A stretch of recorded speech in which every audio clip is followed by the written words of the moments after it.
Hi folks, welcome to Spectrum Pulse, where we talk about movies, music, art, and culture. And today we're going to be talking about the new country album from Luke Bryan called Crash My Party. But first, let's talk a little bit about supply and demand. You see, it's very basic economics that if you have a lot of demand and the supply stays constant, the price will go up. Similarly, if you keep the demand constant and increase the supply, the price will go down. And you might not believe it, but a similar conceit applies to music. If you have an influx of artists who are making similar versions of the same basic genre and no added increase in demand, how much people care about said artists will decrease. And if you think I'm kidding, think back to the boy band explosion of the late 90s or the crunk boom of the early 2000s. There might have been a few standouts with a couple bands and a couple good acts, but the music industry pumped out a lot of very similar artists in order to capitalize on presumed trends. And really, that's one of the few explanations I have right now for the current massive influx of male country acts on the pop charts right now. As of right now, there are about 20 unique male country acts occupying spots in the Billboard Hot 100. That's a fifth of the chart. In comparison, there are precisely 2 female country acts, and I have a hard time calling either of them pure country. So, how would I explain this sudden influx? Well, if I were to hazard a guess, I suspect it might be partially linked to the indie rock explosion of last year, where a more organic sound and greater authenticity became more attractive to the mainstream public in the aftermath of the club boom. So, at some point, from the industry executives looked up from their cocaine buckets and thought, well, we could go into the indie or folk rock scene and find some new acts, but oh man, they've got distortion and a grittier sound and occasionally challenging subject matter, and that just makes my brain hurt. And then some bright young jackass in the boardroom thought, hey, what about these country guys? They're all inoffensive and easy enough to market. We've been doing it for years, after all. And the country music scene is so polished, it's practically pop anyways. Let's leave the folk rock to Mumford & Sons and Philip Phillips, leave Kurt Weill just twisting in the wind, and force Casey Musgraves to tour with Kenny freaking Chesney if she wants to build any buzz. See? Problem solved. Ugh. So, there you have it, folks. The reason we have over a dozen practically interchangeable male country acts dominating the charts. Sure, there are a few bright spots. Tim McGraw and Brad Paisley routinely have a fair amount of quality, and Lady Antebellum and the Zac Brown Band will always get a few crossover hits, but certainly not many. The pandering insincerity of it all just makes me sick, even if it doesn't really surprise me. And speaking of acts that don't surprise me and also kind of make me sick, let's talk about Luke Bryan. No, let me qualify this a bit and say that Luke Bryan is better than the majority of his peers. For starters, he actually has a personality, some charisma, and a distinctive voice that has real country flavor. I wouldn't quite say he has the sense of humor in the vein of Brad Paisley or Toby Keith, but he's sincere enough and his delivery tends to be believable. His instrumentation is a bit of more of a mixed bag, but it can occasionally have some real texture and rock energy. And better yet, he doesn't tend to engage in the heavy-handed political moralizing that taints acts like Jason Aldean and Justin Moore, preferring to have a more smaller, more intimate focus. Hell, I'd even argue that he's a reasonably talented songwriter, at least on a technical level. But here's my big problem though. Luke Bryan can really be an asshole. Sort of in the vein as Adam Levine from Maroon 5. He's not nearly as catty, but there's definitely can be that undercurrent of leering douchebaggery that really rubs me the wrong way, mostly because of the delivery and framing of the songs.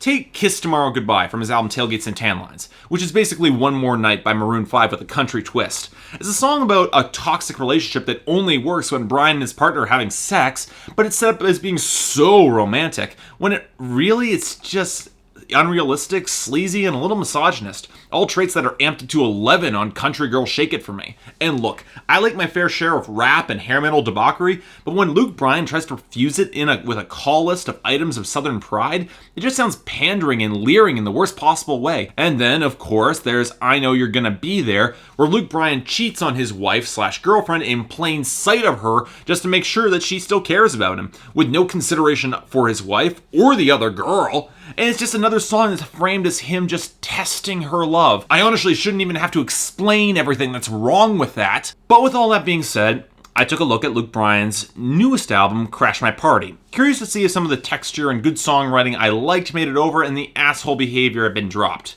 For once, did I get lucky? Well, no.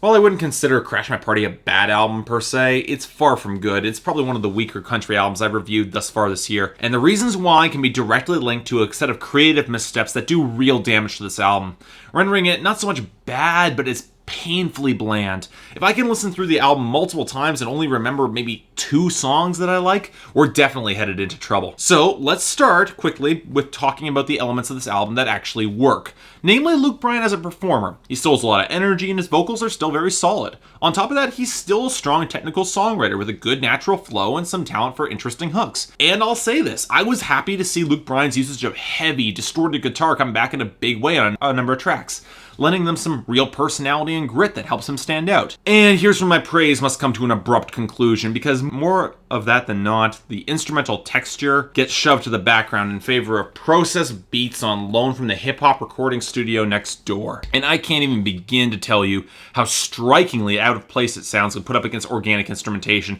particularly against the guitars. It might have worked better if the backbeat replaced the drums across the board, but there are multiple places where there are real drums on the track, and it just makes all the songs with the electronic beats sound a lot worse in comparison. And it really doesn't help matters that more often than not, the production seems designed to keep the instrumentation from gaining any real force or energy. It's very distinctly pop, and it's not a good fit for Luke Bryan's lower voice. And incidentally, the production on those vocal tracks is pretty haphazard, mostly falling between passable and overloaded with echo, and it does him no favors. But all of these problems fade in comparison with the real issues on this album: the lyrics and themes. Now, like most country stars, Bryan has a pretty limited set of priorities in his lyrics: beer, cars, and girls.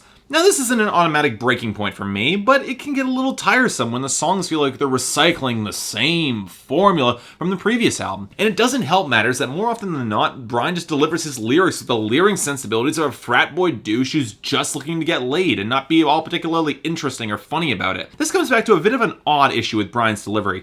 He always comes across as a bit too serious, which is more often than not reflected in the often very dour and minor key saturated instrumentation. And when combined with some seriously questionable lyrical choices, it renders some of the songs more than a little uncomfortable. Take Blood Brothers, a bro anthem that contains the line, "chasing the girls that weren't fast enough." Look, I know the context behind those words, but even still, it comes across as pretty damn creepy.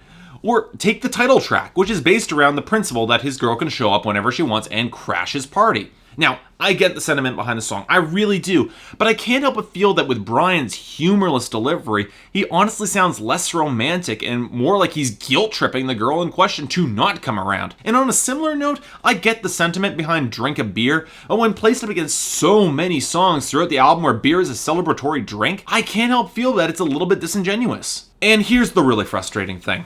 Whenever Bryan chooses to step away from the typical songs about beer, cars, and girls, he can actually write interesting material that's thought-provoking and unique. He proved this on his previous album with You Don't Know Jack, and he does it here too. The best song on Crash My Party is I See You, which is a song about him out with his friends trying to find a girl to help him get over his breakup. Yet whenever he talks to said girls, all he sees is his ex. That's a very believable scene that very few songs ever tackle, and few songs accurately get that tricky balance between anger and real regret, and Bryan absolutely nails it. Or take Goodbye Girl, a song where the girl Bryan is seeing is something of a drifter, but Bryan's still too hopelessly in love with her to actually leave. Once again, it's an uncommon situation that you don't typically see executed well in country music, and yet Luke Bryan actually makes it work. Unfortunately, I wish I could say there was that much innovation on the rest of the album. Too much of it feels like Bryan is settling into a comfort zone, and combined with the bland production, it makes a lot of songs feel very interchangeable on this album. Once again, I wouldn't say that this album is bad, because it's not,